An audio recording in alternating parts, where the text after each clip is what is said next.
Good afternoon, ladies and gentlemen. It is a beautiful 30th of October, 2020. Coming up in the Chrystia Canuck podcast. It's almost spooky days coming ahead. Based on what Dr. Chrystia Tam has said recently and what Miss Chrystia Freeland has proposed, hold on to your wallets tight, ladies and gentlemen. Here it comes. All that and more. Stick around. Because I am hard, you will not like me. There is no racial bigotry here. Here you are all equally worthy. This is the Crusty Canuck podcast, a Canadian veteran's point of view on politics, social, economic issues, and life. Here's Crusty. Yes, ladies and gentlemen, it is the 30th of October, 2020. I'm your host, Crusty Canuck, and yes, I want to say thank you to everyone who came out to the live stream last night.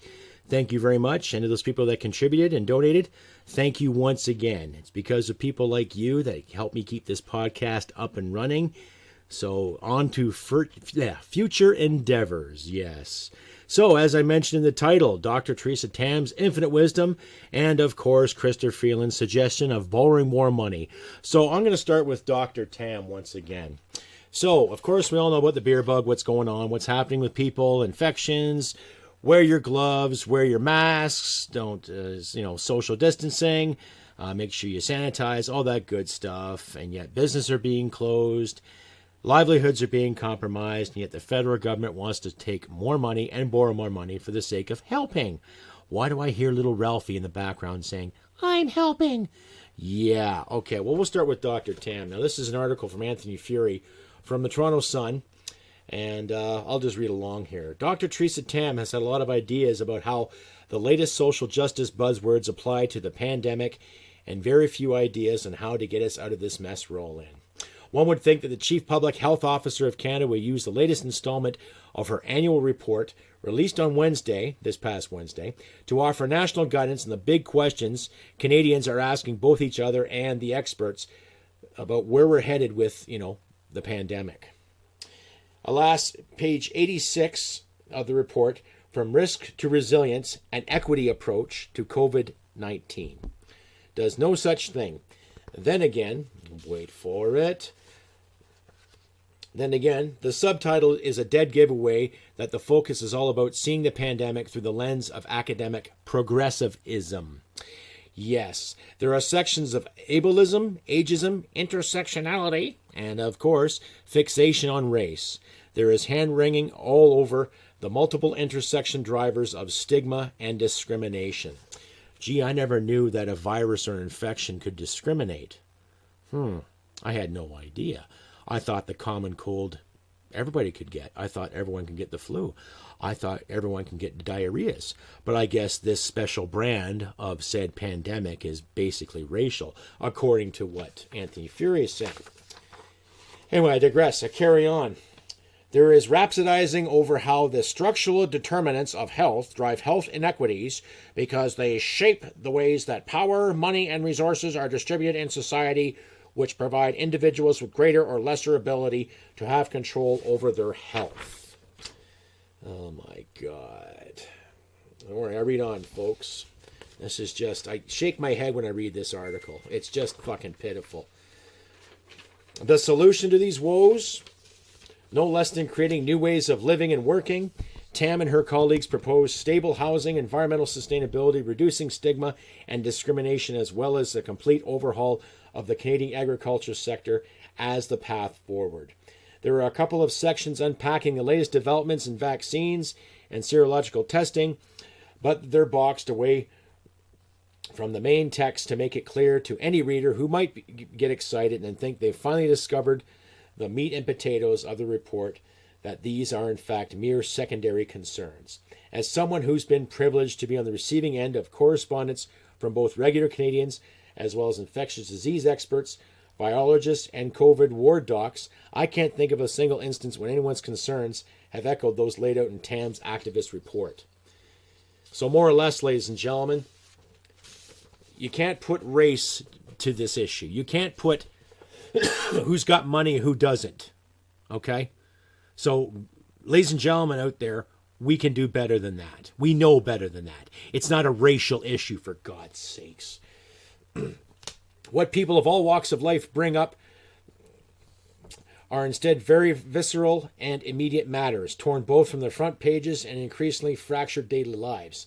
The virus has thankfully proven not as severe as we first feared.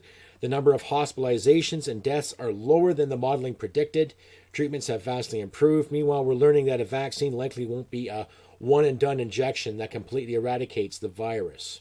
We may be looking at an endemic virus that, even with the vaccine, still claims thousands of high-risk Canadian lives a year. So that's the same thing with every sickness, ladies and gentlemen. There's always that risk we have to take. This all suggests we need to consider doing a whole host of things differently. But none of the above is discussed by Tam, or for the matter, the provincial municipal health officials who currently wield control over deeply personnel and very specific aspects of our lives. One gets the impression after reading this report that the pandemic has been a happy accident for public health ideologues, an opportunity for them to roll out their preconceived notions to a very captive, hostage, audience. Although Wednesday offered a glimmer of hope that a responsible pivot has begun, Toronto Mayor John Tory, who has previously bowed to every whim of his local health officer, has said he's now instructed her to find a way to allow gyms to reopen next week, and Tory should be commended for taking back the reins. Speaking of reassessing things, Tam's report concludes that our pandemic preparedness and response plans must be tested on a regular basis to evaluate their effectiveness. No kidding. So you see the sarcasm, and you can find Anthony Fury on TNC, True North Media, and what have you too. But really, here's an educated professional, right? A medical practitioner. Okay, I don't care about her origin. I don't care about her racial background or her gender identity or whatever it is. She is supposed to be a medical practitioner, and yet they have to bring in the SJW fucking dialogue into this fucking dilemma. Really? Huh? Were they this SJW when H1N1 was going on? Right? Are they this SJW when the common flu is going around? Common colds? Right? Someone falls off a ladder. Is it something progressive that has to be said? Or do you spend your time trying to help that person who fell off the ladder? Okay, so, which brings me to 218. Bill 218. I'll discuss that further in the show here. And if I forget, then I'll leave links to it anyway, too. More or less lockdowns in regards to you can't sue the government for locking you down, basically. But I'll get into that shortly. Anyhow, enough is enough, folks. Right? Like, how much more fear do you have to instill in people to go about your life? Now, I'm not denying this issue. I'm not denying the pandemic. I'm not denying people are getting sick. But the proof's in the pudding, regardless of whatever model they come up with. We know how we can trust models, right? Look what they did 10 years ago in regards to the climate model, right? They projected that so many cities would be flooded by this time. And guess what? Where are the floods? Null and void, right? And look at the way the hospitals are reacting. There are a lot of frontline workers that are kicking ass, taking names, doing a bang-on effing job. But are they full of sick people? No. There's a few people that are in ICU compared to the people that have been infected. And the people that are infected go home, isolate for 2 weeks. None the wiser, right? But it's becoming more and more disingenuous with these editorials and with this rhetoric and this bullshit into fighting and stopping this issue. Okay? Honestly. Tell me what you think. CrustyBCanuck67 at gmail.com or on Instagram, on Facebook, on Twitter, on Parlay, on Wimkin, and on Canun.com. You can find me there. And if you feel like writing me a letter, I'll leave my actual mailing address too.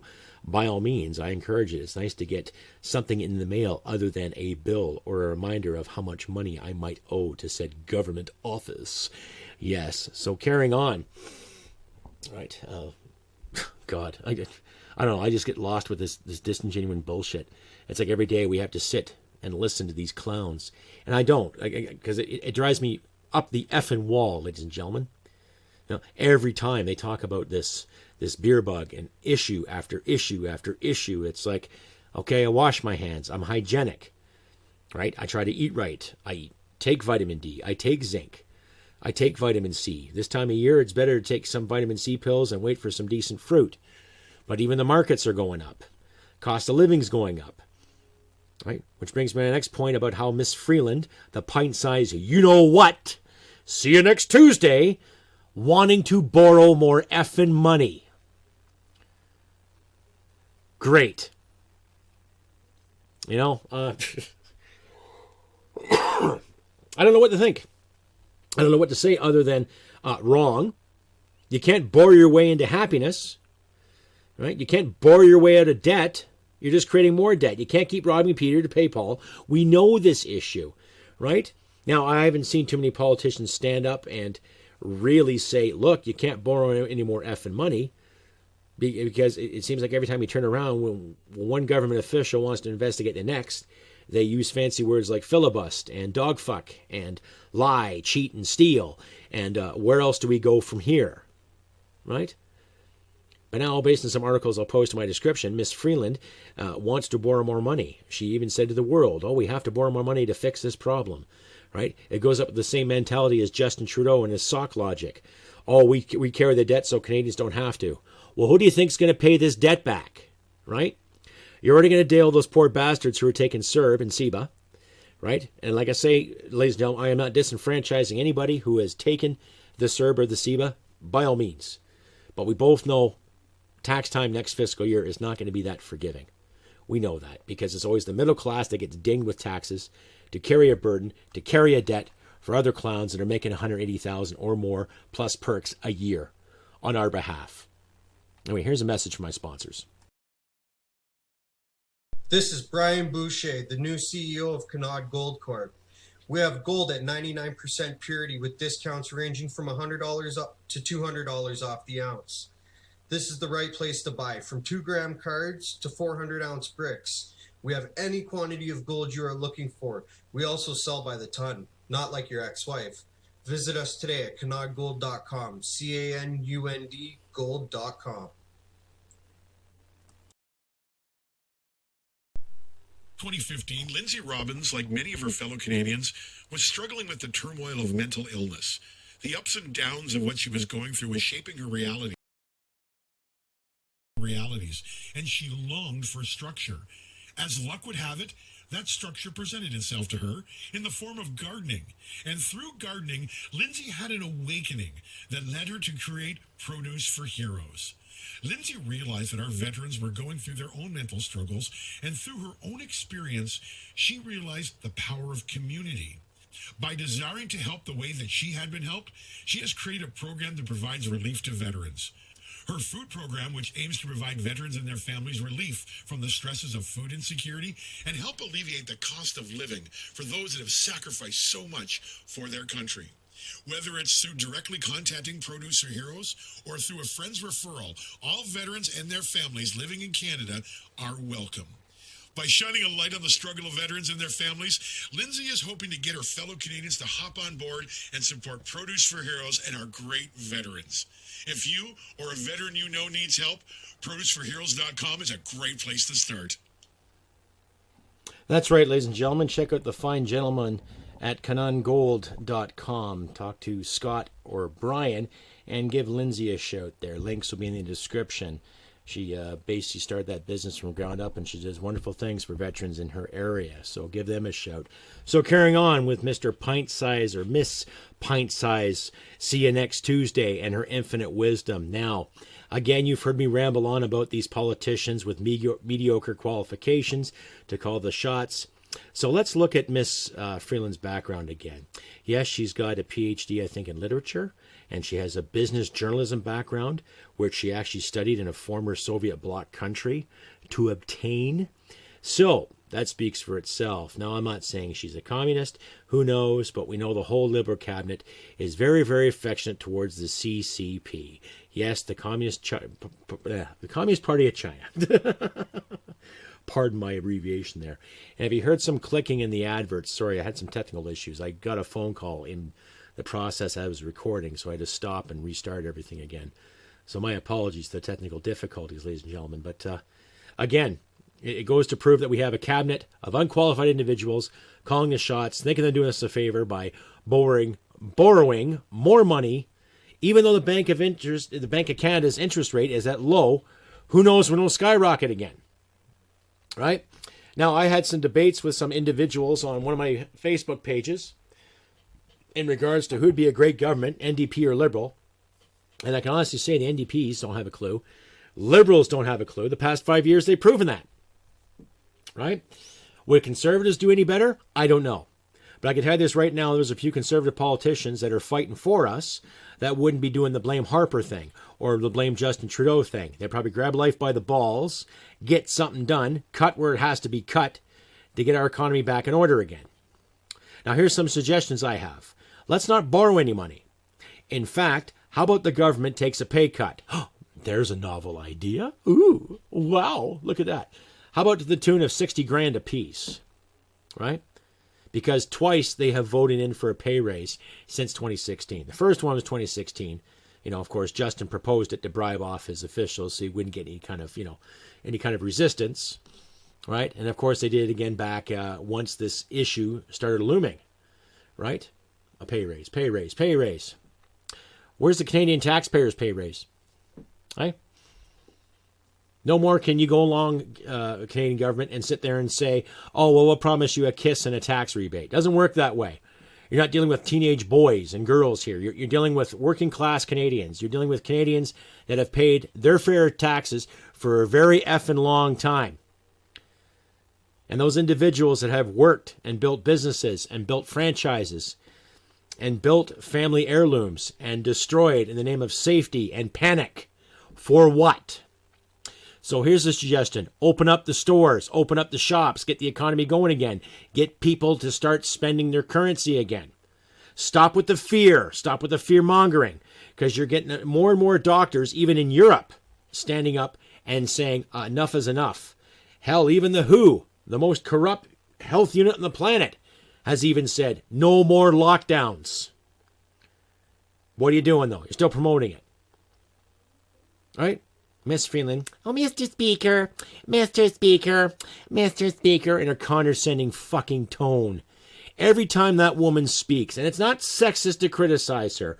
So if there's any SJWs listening to this who might get offended, good. You might learn something, okay? It's not sexist or misogynist to criticize any female. To any married man out there, how many times has your wife criticized your efforts? Hey, do the math. But don't give me this crap that it's sexist or misogynist because you disagree with some politician. Her plan is dumb. How much more money do you have to borrow to get yourself out of trouble? I thought the idea was to look after your finances so you don't get in trouble. But if you have no finances to live on, what have you got left to do? Got to start stealing? Got to start robbing? Start pillaging? Like some of those clowns in Philadelphia that raided those Walmarts? Because another individual pulled a knife on police? Hey? Is that the logic? And to my American listeners out there too, who are coming towards a very, very important election, what's going to happen, right? Is our government going to pass ridiculous legislation based on what might happen in the United States if Trump wins? Are they going to pass ridiculous legislation in regards to our finances and our economy if Joe Biden wins? Which is it? I know Mr. Trump lifted the tariffs. Great. Thank you, Mr. Trump. But in the same sense, too, do you mind giving our leaders a good kick in the ass? Maybe throw a brick or two? Maybe to smarten them up in the direction of reality? Right? My solution is this. In a perfect world, we'd have all these clowns fired right now. But, of course, no, we have to wait till an election to vote them in. Right? Oh, yes. The democratic way. The parliamentary way, of course. Yes, yes. Oh, yes. And put up with more of their shit. And there's tons of speculation where the blue is still red and the red is blue and orange is this. And, and one way or the other, they're all the same. But I feel better knowing that there's money someplace where I can go to work and get paid, where I don't have to spend a small arm or a small fortune plus an arm and a leg to get things done. It's getting effing ridiculous every time we turn around. The same old Farblegarb bullshit. Filibust this, filibust that. Oh, this issue now is a racial issue. Oh, the marginalized. No, it's not a racial issue. Viruses and diseases do not discriminate, so don't buy that narrative. There's still an issue with poison water in this country because of poor management. Not because of poor people, because of poor management from municipal, provincial, and federal alike. Okay? And the management doesn't discriminate against color or gender or whatever identity you have. Okay? Again, we have to deal with more of this racial divide because it's being presented to us. Well, I don't buy the presentation. I don't think it's racial, right? And just because someone's poorer economically doesn't mean, oh, they're more prone to a disease. Dr. Tam, your statement was dumbfounded and disingenuous, dishonest, and really, it's just garbage. Just fucking garbage. And Miss Freeland, your plan sucks. Why? Because you're going to be creating more poverty, more desperation in the name of, oh, we're going to help these businesses. You want to help businesses? Open them up. You want to help businesses? Cut the tax. You want to help people? Start being honest. Roll up your sleeves and start doing the work. Start taking responsibility for your shit and for your government too, because you are technically second in command when you think of it. Right? Tell your boss to get his head out of his ass too. And start looking after Canada. And these so-called economic forums and how we have to organize the world and all this. No, let's worry about Canada, shall we? And let the world go the way it should go. By its own means. Okay? Which brings me to this issue that's going on in France right now too. Pretty scary, isn't it? Right? 7,000 troops in the streets of France because some crazy kid cut the head off of a lady and stabbed 2 or 3 others, I believe. I'll leave a link in the description there. But still, like, holy shit. And now Mr. Macron, who was an SJW prime minister, but, him and Justin Trudeau got along and exchanged stocks. Wow, what a diplomatic. Oh, fuck. Don't get me going. Anyhow. Right? I've personally met Muslims and Jews and Christians alike that are down-to-earth great people. And I'm not going to judge the Muslim faith based on that individual's actions. I'm not going to judge the Muslim faith based on what happened at Bataclan. I'm not going to judge what happened on Bastille Day, where 86 people were mowed down by a truck. I'm not going to judge the Muslim faith based on those 2 little girls that were killed in Danforth and the 10 others that were wounded because of that madman. But I'm not going to buy the narrative of mental issues. Yeah, we get it. You obviously have mental issues and you want to kill en masse and scream holy dialect in the air while you're doing it. So yeah, obviously the person had some mental issues. But enough is enough, folks. We got to start being realistic, start turning the screws a bit more here. Right? No one in their right mind in this country is going to condemn you for whatever religion you have. And like I've said numerous times, I don't care if you're Catholic, I don't care if you're Presbyterian, I don't care if you're Lutheran, I don't care if you're United, I don't care if you're Christian, I don't care if you're Jewish, I don't care if you're Muslim, I don't care if you're Buddhist, I don't care if you worship lemons or worship a brass monkey. I don't care. I'm going to judge you on your character and I'm going to judge you in your actions. But if you take said action in the name of your God or gods or idol and do something as horrendous as try to decapitate somebody, we've got a fucking problem. And I've got the solution. It costs the Canadian taxpayer about $1.50. It goes into something called a rifle. You aim, bang, problem solved. Okay? There you go.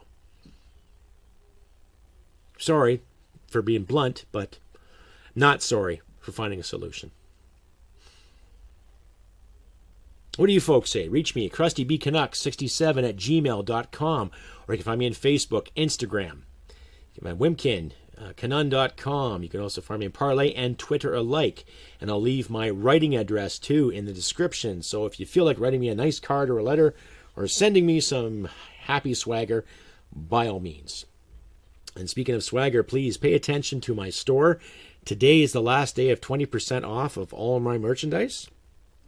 Use the code capital CNMDE and you'll get 20% off at my kit shop at thecrustygirl.com. I'll leave a link in the description for that too. You can get yourself a t-shirt, ball cap, drinking flask, mugs, travel mugs, swimsuits there for the ladies. I got some patriotic gitch for the men there too. So by all means, check it out. And I'm still working on a hockey jersey there for the people that join my site via YouTube. And if you do feel like joining, please do. For $1.99 a month, every time I do a live stream, you'll get an honorable mention and a applause, which I think personally beats a shitty cup of coffee in a raggedy old newspaper any day. $2 a month, folks. And if half of my subscribers gave $2 a month, I would be on my way to creating this podcast into something fantastic. So keep that in mind, ladies and gentlemen. But if you want to donate by other means, please do. It's encouraged. In between jobs right now, I do have cash to pay my mortgage, to keep food on the table, keep the lights on, but every little bit helps as much as you can. So consider being a member of the Crusty Canuck page today, and just click on the join and follow the prompts that you will. So carrying on with more of Dr. Tam's and Miss Freeland's logic. It seems like every time, every month, there's something new with these clowns.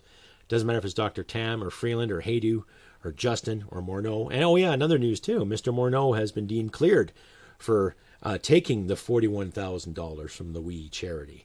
Interesting, eh? Oh, he did nothing wrong. Just took a $41,000 bribe, but no, nothing to see here, folks. Typical, isn't it? Hey? Typical. Oh my God. Where's Paul Lynn when you need him? Oh, that's typical of you, isn't it? Oh, yeah, sorry. Trying to channel my inner Paul Lind here. Oh, you need more of those zingers. Where is a guy like Paul Lind when you need him, eh? Add some zingers and add some pizzazz to this monstrosity we call Canadian politics. Anyhow, my European listeners out there, yes, there's a bit of a shit show going on in Canada. My American listeners, yeah, we're well aware of what's going on down south, and I hope you realize there's a lot of crap going up here too, wheeling and dealing and lackluster politics, and no one's accountable for anything. We know democracy's not perfect. A lot of politicians aren't perfect, but for God's sakes, enough is enough. Let people go out and shop, trade, commerce, go about their business. Let's get rid of these kumbayas who want to abolish fossil fuels and yet fail to realize that half of their lifestyle is based on fossil fuels, i.e. cell phones, microwaves, other plastic items that affect their livelihoods. Right? Let's start being realistic again. Let's start being resilient again. I'm sick and tired of the hurt feelings parades out there, screaming and yelling and carrying on, and all these people trying to censor, which brings me to the thing where Ted Cruz was on Fox News there the other day, telling Mr. Dorsey to more or less smarten up. Are you an elected official? Who are you to censor anything? And of course, he's backstepping, trying to save his ass all the same, even though Google and YouTube especially have been censoring people. And I might get in trouble for saying this, but oh well. I'm not saying anything bigoted or bad. I'm just saying let's take some responsibility, ladies and gentlemen. And if you can't handle a few bad words in your life, what can you handle, honestly? Really? Right? If you can't handle someone saying this or someone saying that, then maybe you should check the way you handle life and get some help if you need it. Or hopefully you have a father figure in your life to give you a cuff upside the head and tell you to smarten up and suck it up and carry on. Yeah. It's not always that easy sometimes, but hey, your reaction is a test of your character too. I've had a lot of people make comments to me and say rotten things about my head or about my eyes or about my size or my stature and my personal beliefs, and I'm still here today. So I think I'm doing all right. And with perseverance, ladies and gentlemen, I think we'll do all right too. Anyway, that's my rant for the 30th of October of 2020. Once again, thank you everybody who came out to the live stream I had last night. Thank you very much. Thank you to the contributors. And please, if you do want to donate, please consider donating. Just follow the join icon on the YouTube page and go from there. Every little bit helps, folks. And every part of my membership has its perks too. So read them carefully. And if you have any questions, feel free to leave a comment or send me an email on the above mentioned email address. And we can go from there, ladies and gentlemen. Anyhow, remember Halloween is tomorrow, so be extra safe. Keep an eye on your kids. Keep all the weirdos away. Have lots of candy, have some fun, do the best you can for you and your loved ones. Like I always say too, look after your friends, loved ones, do what you can. Chin up, all that good stuff, yes. And remember, humanity and merit wins the day. I'll see you next time. Bye for now. Sweetheart, because I am hard, you will not like me. There is no racial bigotry here.